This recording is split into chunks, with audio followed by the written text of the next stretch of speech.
Let's get you up to speed on former President Trump's indictment by a New York grand jury. It's the first time in history that a former president has been criminally charged. Now, the charges have not yet been made public. Our legal reporter, Alexis Keenan, is following this story for us. And Alexis, there's lots of questions just about how exactly all of this is going to unfold.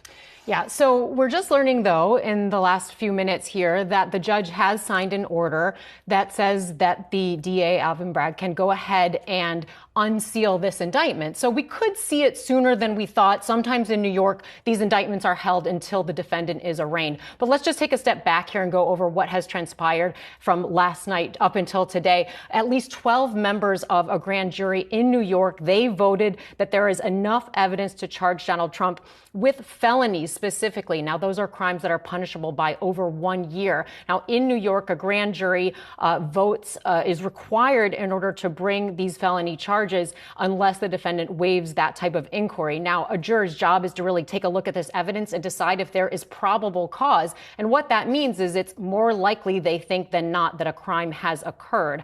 These jurors must be they must be in numbers of 16 to 23, but just 12 of them need to vote yes for an indictment. And also they have to be U.S. citizens and they have to reside in the county where this inquiry is taking place. Now, so far, that indictment, we haven't been able to see it, so we don't know what exactly the charges are.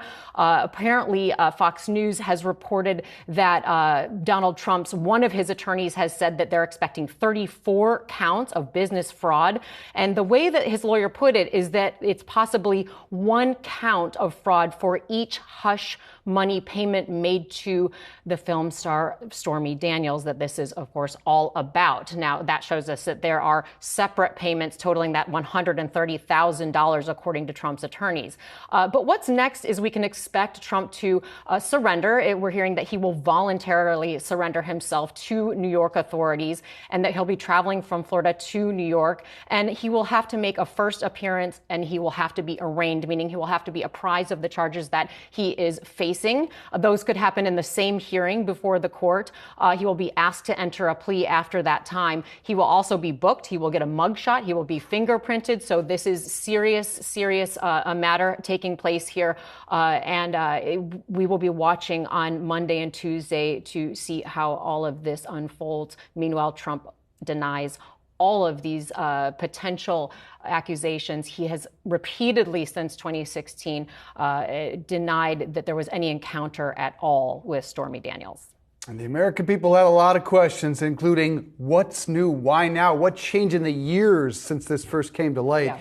Can't wait to get our eyes on that indictment. Alexis, thank you so much. Have a good weekend.